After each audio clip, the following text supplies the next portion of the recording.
Hadirin ayahanda, bunda, jamaah, teman-teman yang dirahmati Allah. Allah hantar kita ke dunia ini gak lama. Semua yang ada di dunia ini gak ada yang lama. Kalau kaya gak lama kayaknya. Miskinnya pun gak lama. Ya, sakit gak lama. Sehat pun gak lama. Kalau dapat jabatan di dunia, jabatan itu pun gak lama. Ya. Satu hari akhirat itu hitungannya 1000 tahun dunia. Bisa kebayang gak Pak? Sebentarnya dunia ini. Dalam ayat lain dikatakan bagi orang-orang kafir satu hari akhirat itu terasa seperti 50.000 tahun dunia. Jadi dunia ini sekejap mata saja. Kita hidup di dunia ini hanya menunggu mati saja, ya, menunggu giliran. Satu persatu berangkat, satu persatu daun-daun berjatuhan. Ya. Kemarin dia duduk di sana, tahu-tahu meninggal. Kan barusan Ustaz Effendi bilang, donatur kita masih muda, umur berapa dia Ustaz? Seumuran saya. Meninggal. Ya.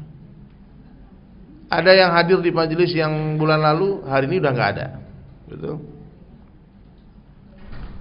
Maka hadirin sekalian, orang yang berakal tentu dia akan memikirkan apa maksud Allah hantar kita ke dunia ini. Ya. Kenapa Allah hantar kita ke dunia, untuk apa? Apakah untuk dunia ini? Oh tidak. Kalau kita dihantar untuk dunia ini, tentulah kita akan berlama-lama hidup di dunia. Tapi ternyata makhluk Allah yang bernama waktu ini gak bersahabat dengan siapapun. Dia gak kompromi dengan siapapun. Meskipun dia raja, dilibas. Fir'aun itu pernah hidup di dunia Pak. Dibinasakan oleh waktu. Namrud, orang-orang jahat, orang-orang baik, nabi-nabi, Rasulullah sallallahu alaihi wasallam manusia terbaik, pernah melihat matahari yang sama dengan matahari yang kita lihat hari ini. Beliau pernah hidup di dunia ini. Tapi sekarang di mana Rasulullah? Presiden-presiden, raja-raja, sultan-sultan. Pak Karno pernah hidup di dunia ini Pak. Mana beliau sekarang? Pak Harto pernah hidup di dunia ini. Mana? 32 tahun berkuasa itu gak lama, sebentar. Apalagi cuma 5 tahun, 2 periode. Apa yang mau dibanggakan? Ya enggak? Gak lama. Ntar lagi mati. Allahu Akbar. Gus Dur pernah hidup di dunia.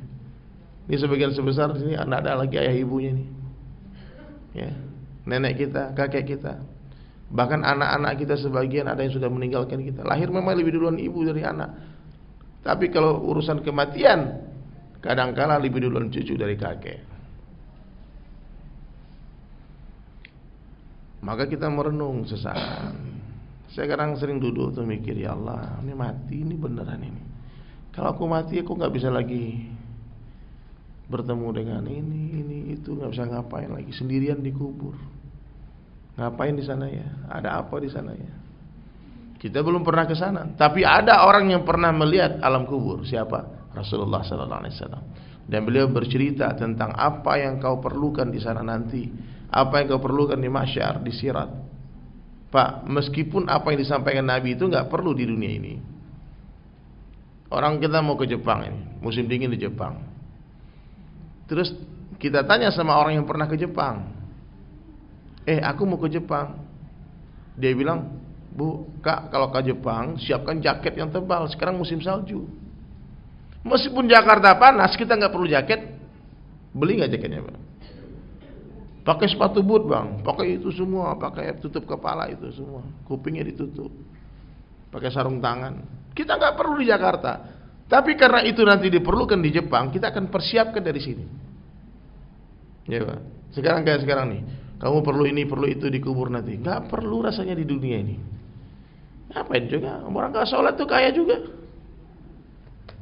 Dia nggak sembarangan aja dia, aman, dia sehat juga hidupnya, buang air kecilnya. Sementara Nabi katakan orang yang tak bersih istinjanya itu akan diazab di kubur, nanti dapat siksa kubur. Nabi yang melihat. Oh, kita santai lah. Banyak orang yang mengacuhkan perkara ini karena nggak perlu. Coba lihat bule-bule itu, nggak ada istinja dia, sehat, cantik juga dia, tampan juga dia. Nggak perlu kayaknya itu jongkok-jongkok tuh bapak-bapak tuh. Ya, kadang-kadang kita ini Pak membandingkan hidup kita dengan orang kafir, susah lah kita jadinya. Dunia ini surga bagi mereka, tidak ada bagian mereka di akhirat. Jannatul kafir, sijinul mu'minin, penjara bagi orang beriman. Nabi yang mengatakan orang beriman hidup di dunia seperti orang di dalam penjara. Ibu-ibu pernah masuk penjara enggak? Enggak, maksudnya pernah lihat orang di penjara enggak? Jenguk saudara, teman di penjara. Bapak-bapak pernah? Saya sering. Bahkan saya sering bikin majelis dalam penjara. Di penjara itu gak bisa sembarangan. Ada jam tidurnya, ada jam bangunnya. Terlambat Pak, disiksa Pak. Suruh push up. Makan gak bisa sembarangan, ada jam makannya. Ada waktu dia senam. Ada uniformnya, ada seragamnya. Gak bisa sembarang dia berpakaian di penjara, gak bisa sembarang dia ngapa-ngapain.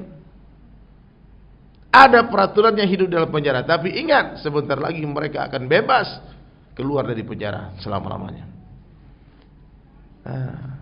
Gak apa-apa di penjara sebentar, tapi bahagia selama-lamanya. Daripada kita pesta-pesta sebentar, tapi masuk penjara selama-lamanya, mau gak? Seumur hidup penjara, aduh. Saya bilang sama teman-teman saya, gak apa-apa kamu susah payah 3 hari di masjid untuk bisa bahagia seumur hidupmu, daripada kamu 3 hari di diskotik pesta-pesta tapi masuk penjara sampai mati. Susah-susah sementara untuk bersenang-senang selama-lamanya. Assalamualaikum, bersama Saling Sapa TV.